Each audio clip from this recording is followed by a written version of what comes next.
लगातार आपको exit poll के नतीजे दिखा रहे हैं India today, axis My India के आंकड़ों के अनुसार और अब तक के हमारे ट्रैक रिकॉर्ड के अनुसार भी आप समझ सकते हैं कि अगर हम ये आंकड़ा सामने दिखा रहे हैं कि भारतीय जनता पार्टी प्लस 134 से लेकर 160 के दायरे में और तृणमूल 130 से लेकर 156 के दायरे में, तो ये संकेत क्या हो सकते हैं? अब आप सोचेंगे इतना बड़ा दायरा क्यों? इतना बड़ा दायरा इसीलिए क्योंकि 60 ऐसी सीटें हैं लगभग इस पूरी गणना में जहां पर 2% से कम, 2% या उससे कम है जीत और हार का आंकड़ा। इसीलिए आप इतना बड़ा दायरा इस समय देख रहे हैं। कांटे की टक्कर इन दोनों के बीच इस समय नजर आ रही है पश्चिम बंगाल में। मुर्शिदाबाद को तो छोड़ दीजिए, बाकी जगह पर आपको कांग्रेस का झंडा कहीं पर भी नजर आया था? मुझे तो नजर नहीं आया था। मैं बंगाल के हर एक इलाके में, कोई दूसरी चीज मैं आपसे पूछ रही हूं, ऐसा तो नहीं कि उस इलाके के, क्योंकि 22 सीटें वहां पर कांग्रेस लेफ्ट ने निकाली थी पिछली बार।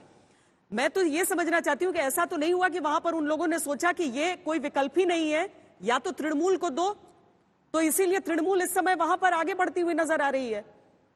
बाकी में आपके हो सकता है वोट बढ़ गए हो। 2016 में इन लोगों को 22 सीट नहीं मिला। आपका आंकड़ा ठीक कर लीजिए। टीएमसी को 4 सीट मिले थे 2016 में, और अभी पूरा 50-50 मामला हो गया। मैं उस फेज की बात कर रही हूं जो पार्लियामेंट्री नहीं पार्लियामेंट, मैं मुर्शिदाबाद की बात कर रहा हूँ। आपका तो एक जगह में तो पकड़ा हूं ना, क्योंकि इस जगह का जो एग्जिट पोल, आपका जो डाटा है, जो एनालिसिस है, ये हम लोगों के समझ से बिल्कुल बाहर है, क्योंकि वहां पर पूरा बाइपोलर कॉन्टेस्ट है, 50-50 कॉन्टेस्ट है। पूरा बंगाल को कॉन्टेस्ट नहीं कर रहे इस बात पे बताइए। वहां पर भी तो लेकिन संजय जी सिफोलॉजिस्ट है, हमारे साथ स्टूडियो में है, वो आपके जो एकदम ग्लेयरिंग मिस्टेक है उसके बारे में हम पहले बात मतलब कांग्रेस को सीट क्यों नहीं मिली, आप इस बात को लेकर चिंतित हैं। लेकिन संजय जी आप क्या एक्सप्लेन करना चाहेंगे? आपका पोल के बारे में हम पूछ रहे हैं, वही तो बता रहे हैं ना मोनोजीत।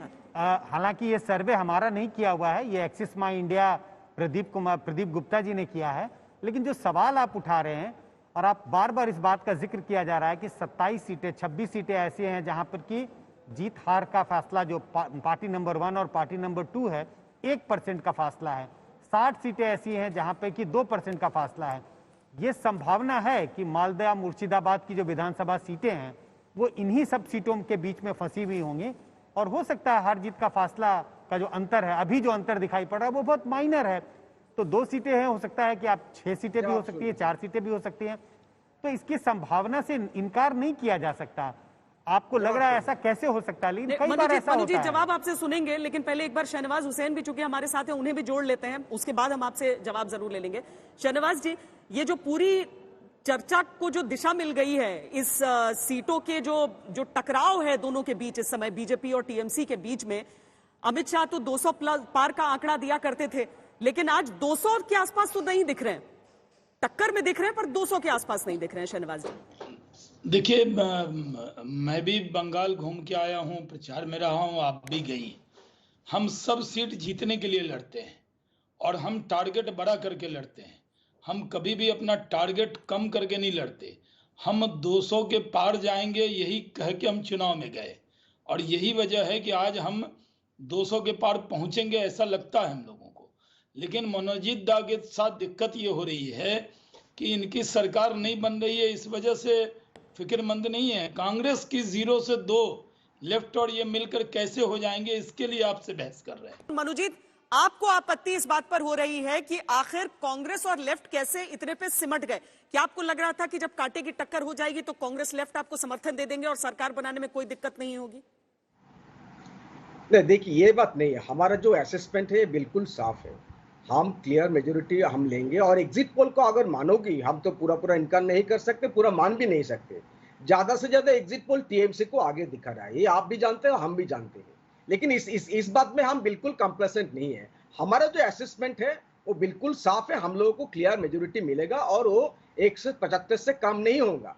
लेकिन हम ये जानना चाहते हैं असेसमेंट का जो स्टैंडर्ड होते हैं ना, मुर्शिदाबाद डिस्ट्रिक्ट इसलिए हम पकड़ा, बाकी जगह में छोड़ दीजिए पोलराइज कंटेस्ट हो रहा है, लेकिन ये 2 डिस्ट्रिक्ट में भी आप दिखा रहे हो कि बिल्कुल पोलराइज कंटेस्ट हो रहा है। इसमें हमारा आपत्ति है, क्योंकि मुर्शिदाबाद में बीजेपी कुछ है ही नहीं। वो 22 सीटों में लगातार टीएमसी और कांग्रेस के बीच में कॉन्टेस्ट होगा, वह टीएमसी और कांग्रेस को 50-50 सीट मिलेगा। इसलिए हम कह रहे हैं उस जगह का आधार कैसे हो गया, हर जगह में और ले लो। और मालदा में भी 3 वे कंटेस्ट हो रहा है, टीएमसी, बीजेपी और कांग्रेस के बीच में, वहां वहां वहां वहां पूरा 4-4-4-12 सीट है, इस तरह से बात हो जाएंगे, ये हमारा असेसमेंट है। लेकिन मुर्शिदाबाद में हम फिर भी कह रहे हो बीजेपी है ही नहीं है। बीजेपी 4 या 5 नंबर में थे पार्लियामेंट इलेक्शन में, अभी क्या एक या 2 नंबर में आ गया, यही हम जानना चाहते हैं। और हर जगह में दिखा रहे हो जहाँ पूर्व बंगाल में चलिए, शहनवाज जी जवाब देना हो सकता है, ये मामला हम मान सकते हैं। जी। कि हम पोलस्टर से पूछना चाहते हैं कि मुर्शिदाबाद में कैसे इस तरह का कंटेस्ट हो गया।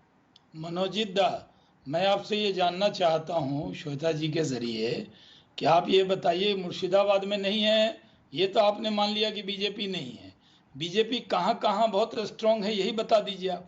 यानी आपने कहा मुर्शिदाबाद में है ही नहीं, आप तो ऐसे ही बोलते थे लोकसभा के चुनाव के बाद बिल्कुल, बोलते थे ये तो 3 एमएलए जीतने वाली पार्टी है, यही कहते थे। हमने 18 लोकसभा जीत ली, आधी कर दी आपकी, और यहाँ पर आप कह रहे हो कि वहाँ है ही नहीं।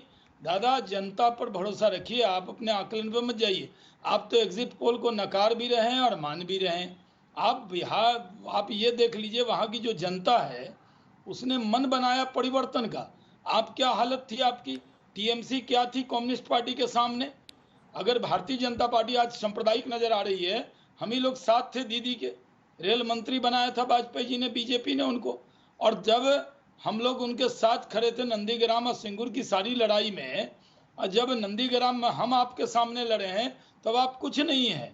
आपको ये लगता है कि कम्युनिस्ट पार्टी के सामने आप क्या थे, लेकिन जब परिवर्तन आया तो आप 200 सीट जीत गए। हम लोग भी 200 से ऊपर जाएंगे। और ठीक 2 तारीख को दादा हम आप मिलेंगे, फिर आप कहिएगा कि हमें आकलन में गलती हो गई। हमें नहीं पता कितना रिस्पॉन्स था, कितना आपने वहाँ जनता से जो वादा किया तोड़ा, उसका कितना एहसास आपको नहीं है। अभी भी अब वोटिंग हो गया दादा, अब तो सच्चाई पे आइए ना। ये एक्सिस का पोल तो हरदम सही हुआ है, ज़्यादातर लोकसभा के चुनाव में इतना सटीक हुआ था। अगर ये कह रहे हैं कि कांग्रेस को 0 या 2, यानी लेफ्ट और कांग्रेस को मिला के 2 सीट भी नहीं आ सकती, ये दोनों मिलके जा रहे हैं, 2-0 पे आउट हो सकते हैं, तब आप कह रहे हैं कि नहीं हम मान नहीं सकते। तो आप अपनी पार्टी को डिफेंड कीजिए ना। आपकी पार्टी, यार राहुल गांधी जी से आपका कोई समझौता था क्या? सिल्लीगुड़ी की सभा के बाद आपने उनको वापस भेज दिया कि नहीं, सुन लीजिए, मेरा बात प्रचार मत कीजिए। क्या कारण है इतना कांग्रेस को डिफेंड क्यों कर रहे हैं दादा? कांग्रेस के प्रवक्ता नहीं है, इसलिए वो काम आपके जिम्मे है।